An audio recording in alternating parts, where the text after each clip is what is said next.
So this is a fresh login right here with no data attached to it yet. So you have the portfolio manager, and you can see here as well, you have two tabs under the portfolio manager. One is company and groups, and one is sites.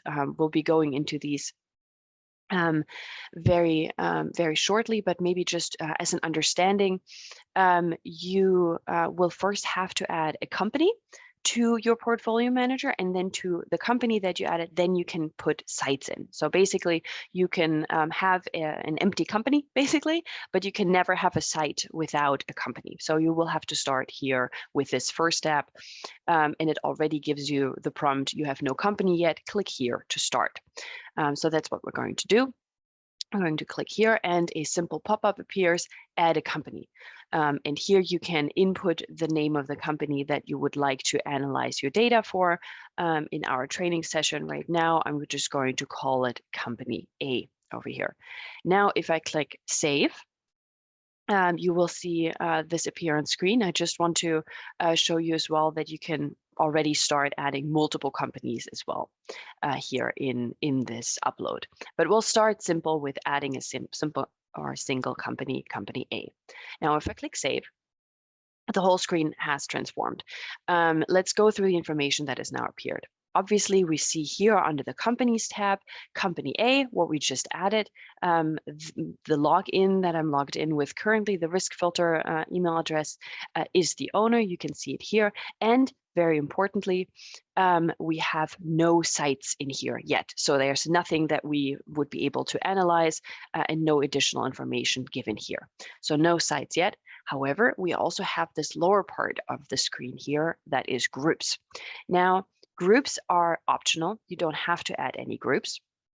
But it is possible to sort of subdivide any sites that you have within your companies in order to do an analysis for a subgroup of sites, a sub-containment of sites. So the preloaded, the pre-selected groups in here are according to a life cycle assessment. It starts from all the way from raw materials all the way to end of life here.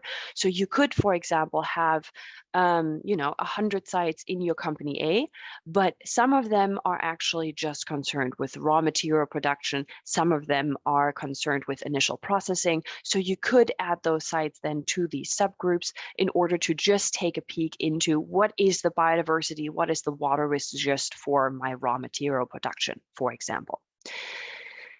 You can also add groups here. So if you don't want to, for example, go with an pre-selected assessment for the life cycle stages, you could, for example, also add a group for, let's say, geographies. So already have one in here, for example, all the sites that you have in North America, but you can always add another group here. For example, all my groups in Asia can be then analyzed together, for example. So you can add as many groups as you would like. What you will have to do is add all the groups that you would like to subdivide your sites into before you upload any sites. So just, you can think about how you would like to analyze the sites you're about to upload. All right, so as you can see, we have no sites within company. We have no sites with any of the groups because we have not uploaded any of the sites. The sites is really the sort of basis of the assessment and what needs to be added to then assess the whole portfolio of sites. We have multiple ways to do so. We can do this here through the companies. We can add sites directly to the company by using this button on the right here, add one site, or if you go onto those three dots over here, even add multiple sites at once. You can do the same thing through groups. You can add directly into, for example, the raw materials group here, add a site, or add multiple sites just directly into this group. But we also have, as I mentioned before, this sites tab. So this is the more general tab to see all of your sites. So let's go through here. And if you open this tab, you will already get the prompt, just like we've seen in the companies and groups before, that you don't have any sites yet. So you would like to add some here. And again, you can click here to add one site or have a multiple site upload, a bulk upload. Now, these are the two pathways of adding sites. You can add a single site and you add multiple sites. We're going to go through both of these pathways today, but let's start with adding a single site because it just shows you very easily what information is needed for every single site that you're uploading into the tool.